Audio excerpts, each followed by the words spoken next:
கர்த்தருடைய பரிசுத்தமுள்ள நாமத்திற்கு மகிமை உண்டாவதாக. கர்த்தர் தாமே உங்களை ஆசீர்வதிப்பாராக. நாம் கர்த்தருடைய வார்த்தைக்கு நேராக நாம் கடந்து செல்வோமாக. கர்த்தருக்கு ஸ்தோத்திரம். ஆண்டவராகிய இயேசு கிறிஸ்து தேவனாகிய கர்த்தர் இந்த வானத்தையும் பூமியும் உருவாக்கினார்.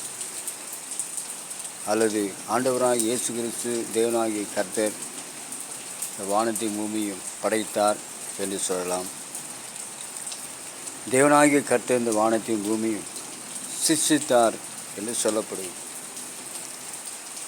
இப்படியாக தேவனாகிய கர்த்தர் இந்த பூமியில் வானத்தையும் பூமியும் உண்டாக்கி, அந்த சராசரி உண்டாக்கி, அந்த சர்வ வல்லமுள்ள தேவன் சூரியனையும் சந்திரனையும் உருவாக்கியிருக்கிறார். வெளிச்சத்தை உண்டாக்கியிருக்கிறார். இரவையால் சந்திரனையும் பகலையால் சூரியனையும் படைத்திருக்கிறார். கர்த்தருக்கு மகிமை உண்டாவதாக. பிறகு மரம் செடி கொடிகள் உண்டாக்கியிருக்கிறார். காய்கறிகள் மற்றும் நடமாடுகிற பிராணிகள், ஊரும் பிராணிகள், நீர் வாழும் ஜந்துக்கள் பிராணிகள், நிலத்திலே வாழக்கூடிய மிருக ஜீவனங்கள்லாம் அவர் படைத்திருக்கிறார்.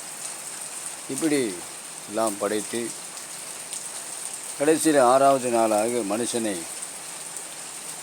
தேவனாகிய கர்த்தர் மனுஷனை பூமி மண்ணினாலே உருவாக்கி மனுஷனை படைத்திருக்கிறார். அந்த பூமி மண்ணினால் உருவாக்கி படைக்கப்பட்ட மனுஷனை ஜீவ சுவாசத்தை அவன் ஆசையிலே ஊதினார். மனுஷன் ஜீவாத்மாவானான். இப்படி ஜீவாத்மாக ஏற்படுத்தப்பட்டு மனுஷனாக உருவாக்கப்பட்டு தேவனாகிய கர்த்தர் அவனுக்கு ஏற்ற துணையை ஆதாம் ஏவாளை உண்டாக்கினார். இப்படி அந்த ஆதாம் ஏவாளை உருவாக்கி தேவனாகிய கர்த்தருக்கு மகிமை உண்டாவதாக. அவர்கள் ஏதேன் தோட்டத்தில் தேவனாகிய கர்த்தர் அவர்களை வைத்து பராமரித்திருக்கிறார், அவர்களுக்கு கொடுத்திருக்கிறார் என்று சொல்லலாம். கர்த்தருக்கு ஸ்தோத்திரம் உண்டாவதாக. இப்படி ஆதாம் ஏவாள் அவர்கள் தேவனால் உருவாக்கப்பட்டு மனுஷர்களாக மனுஷ ஜாதியாக படைக்கப்பட்டு அங்கு ஏதேன் தோட்டத்திலே வாழ்ந்து வந்தார்கள். கர்த்தருக்கு ஸ்தோத்திரம். இதன் மத்தியிலே சாத்தானானவன் என்று சொல்லக்கூடிய காரியங்கள் ஏதேன் தோட்டத்தில் நடந்திருக்கிறது. ஆண்டவர் இந்த படைக்கின்ற பொழுது அந்த ஜீவ விருட்சத்தின் கனியை நீங்கள் புசிக்கக்கூடாதபடி நன்மை தீமை அறியத்தக்க விருட்சங்களை படைத்திருக்கிறார்.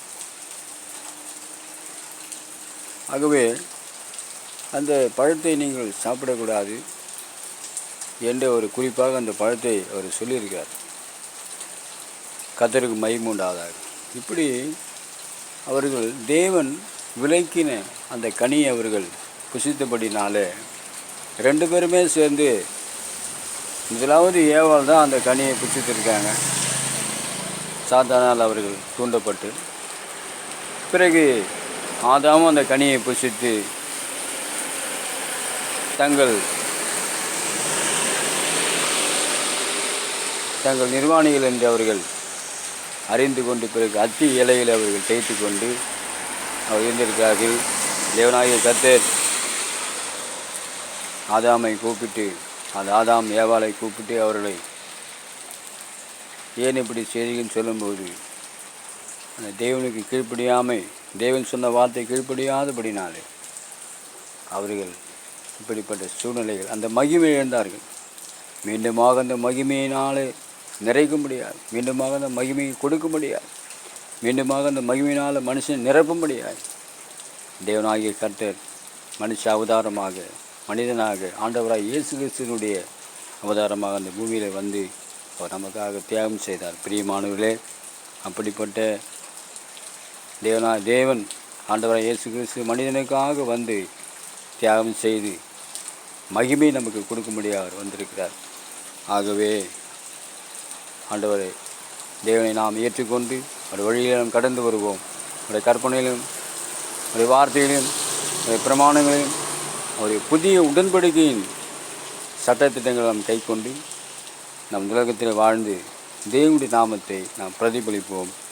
கர்த்தர் நம்மை ஆசீர்வதிப்பாராக. கர்த்தருடைய பரிசுத்த நாமத்துக்கு மகிமை உண்டாவதாக.